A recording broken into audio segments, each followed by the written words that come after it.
আমি আশিকিন প্রিন্স আপনাদের সবাইকে স্বাগত জানাচ্ছি চ্যানেল 24-এর বিশেষ এই সাক্ষাৎকারে। আজকে আমার সাথে রয়েছেন বগুড়া 2 আসনের সংসদ সদস্য এবং একই সাথে তিনি স্থানীয় সরকারের পল্লী উন্নয়ন এবং সমবায় মন্ত্রণালয়ের প্রতিমন্ত্রী জনাব মীর শাহে আলম। জনাব শাহে আলম, আগামীকাল তো প্রধানমন্ত্রী তারেক রহমান তার যে বাবার ভিটা তিনি পরিদর্শন করবেন, একই সাথে তিনি বগুড়া সিটি কর্পোরেশনকে সিটি কর্পোরেশন হিসেবে ঘোষণা করবেন। তো এই সিটি কর্পোরেশনকে ঘিরে আপনাদের সরকারের ভবিষ্যৎ পরিকল্পনাটা কি? সময়ের সাথে সাথে দেখা দেয় নিত্য নতুন প্রয়োজন। রেডি থাকতে হয় প্রতি মুহূর্ত। তাই এলো ইনোভার, যেন আপনি লাইফে থাকেন রেডি প্রতিদিন। Innova, designed for now. ধন্যবাদ। এখানে আমার সাথে উপস্থিত আছে বগুড়া 7 গাবতলী সাধারণপুর নির্বাচনী এলাকার মাননীয় সংসদ সদস্য, জনপ্রিয় নেতা মোর্শেদ মিল্টন, সম্মানিত সমাজ কল্যাণ সচিব, জেলা প্রশাসক সহ উদ্বোধন কর্তৃপক্ষ, পুলিশ সুপার সহ যারা আছেন। আসলে আমি আপনার কথাটা একটু সংশোধন করে দেই। মাননীয় প্রধানমন্ত্রী তারেক রহমান তার বাড়ি পরিদর্শন করতে আসছেন না, এটা তার নিজের বাড়ি, পরিদর্শন করার কিছু নাই। দীর্ঘদিন নানা কারণে উনি আসতে পারেননি। কী কারণে আপনারা জানেন। উনি সরকার গঠনের পর প্রধানমন্ত্রী হিসাবে প্রথম ওনার গ্রামের বাড়িতে উনি আসছেন এবং গ্রামের বাড়িতে আসা উপলক্ষে বিএনপির উল্লেখযোগ্য কিছু কর্মসূচির মধ্যে সবচাইতে জনপ্রিয় কর্মসূচি যেটা মানুষের মধ্যে সাড়া জাগিয়েছে, ফ্যামিলি কার্ড। ফ্যামিলি কার্ড এই গ্রামে যেটি সমাজ কল্যাণ মন্ত্রণালয় বাস্তবায়ন করছে, সেটা এই গ্রামের সুবিধাভোগী নারী প্রধান বা গৃহকর্ত্রীদের মাঝে উনি বিতরণ করবেন। আর মহান স্বাধীনতার ঘোষক শহীদ রাষ্ট্রপতি জিয়াউর রহমানের নামে প্রতিষ্ঠিত একদম স্বায়ত্তশাসিত একটি প্রতিষ্ঠান জিয়াউর রহমান গ্রাম হসপিটাল, এটা উনি পরিদর্শন করবেন, যেটি উনি অনেক দিন হলে লন্ডন থেকে দেখভাল করেন, খোঁজ খবর রাখেন এবং এখানে বিনা পয়সায় মানুষের চিকিৎসা হয়। এবং একই স্থানে আপনারা জানেন যে বিগত 2টি সরকার এই যে হামের টিকা সংগ্রহ না করার কারণে আজকে দেশে ছোট ছোট বাচ্চারা যে একটা অভাবনীয়, অসহনীয় একটা অবস্থার মধ্যে পড়েছে, সেখানে তড়িৎ গতিতে মাননীয় প্রধানমন্ত্রীর জরুরি সিদ্ধান্তের কারণে হামের টিকা সংগ্রহ করে এমার্জেন্সি যে জেলাগুলোতে সেগুলোতে আপাতত কার্যক্রম চালু আছে এবং সেটা একটা সহনীয় পর্যায়ে নিয়ে আসা হয়েছে। এবং আগামীকাল মাননীয় প্রধানমন্ত্রী এটি আনুষ্ঠানিকভাবে এখান থেকেই উদ্বোধন করার পর সারা দেশের প্রত্যেকটি গ্রামে, জেলা, শহরে এই হামের টিকা দেওয়া শুরু হবে। এর বাহিরে এখানে শহীদ রাষ্ট্রপতি জিয়াউর রহমান 1979 সালে চকির দহ নামে একটি খাল উনি খনন করেছিলেন।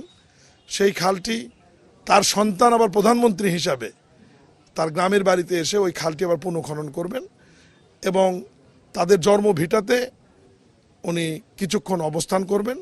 তাদের আত্মীয় স্বজন, স্থানীয় এমপি, নেতাকর্মীদের সাথে মত বিনিময় করে এখান থেকে ফিরে যাবেন। এবং আমরা যতদূর জানি তার সফরসঙ্গী হিসাবে তার সহধর্মিণী, আমাদের সকলের শ্রদ্ধেয় প্রখ্যাত চিকিৎসক ডাক্তার জোবাইদা রহমানের থাকার কথা আছে। সিটি কর্পোরেশনের বিষয়ে যে প্রশ্নটি আপনি শুরুতেই করেছেন, এটা বগুড়ার মানুষের দীর্ঘদিনের দাবি। হয়তোবা 111-এর পট পরিবর্তন যদি না হতো, গণতান্ত্রিক সরকার ব্যবস্থা যদি চালু থাকতো, অনেক আগেই বগুড়া সিটি কর্পোরেশন হয়ে যেত। কিন্তু যেহেতু গণতান্ত্রিক ব্যবস্থা চালু ছিল না, বিনা ভোটের সরকার, স্বৈরাচার সরকার দীর্ঘদিন ক্ষমতায় ছিল, পট পরিবর্তনের পর, সরকার পরিবর্তনের পর, গণতান্ত্রিক পর্যায়ে নির্বাচিত সরকার আসবার পরে সিটি কর্পোরেশনের প্রক্রিয়া অনেক আগেই সমাপ্ত হয়েছিল। ফাইলটি লাল ফিতায় বন্দী হয়েছিল। বিএনপি সরকার ক্ষমতা আসার পরে সেই ফাইলটি আবার সচল করে প্রিনিকারে অনুমোদন করা হয়েছে।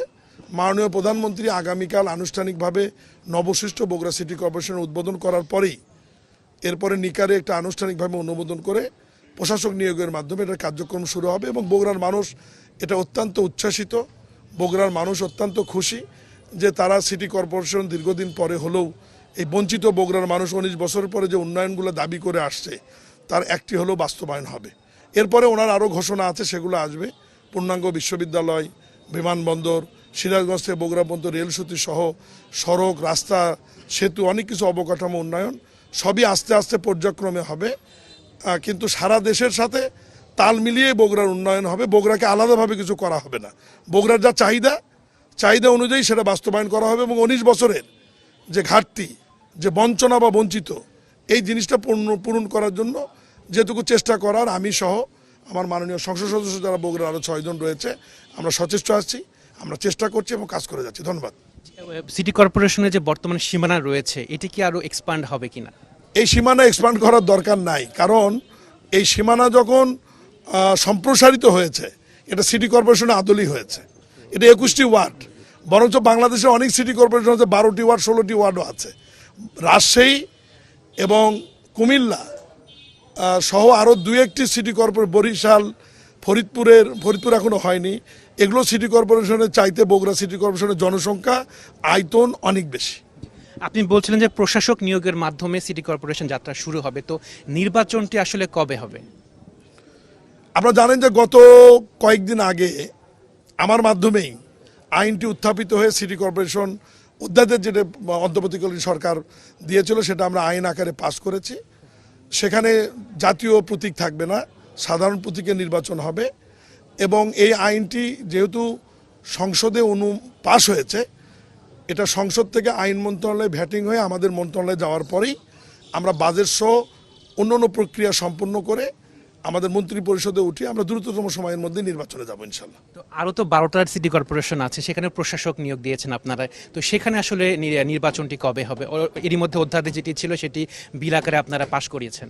সব সিটি কর্পোরেশনে একসাথে হবে। আমাদের যে 5টি স্তর আছে স্থানীয় সরকারের, ইউনিয়ন পরিষদ, উপজেলা পরিষদ, পৌরসভা, জেলা পরিষদ এবং সিটি কর্পোরেশন, 5টি স্তরেই পর্যায়ক্রমে। তবে আমরা শুরু করবো ইউনিয়ন পরিষদ থেকে। এখানে সরকারের বাজেটের একটা ব্যাপার আছে, সময়ের ব্যাপার আছে, বাংলাদেশের আমাদের ঋতুর একটা ব্যাপার আছে। সাধারণত বর্ষাকালে নির্বাচন হয় না।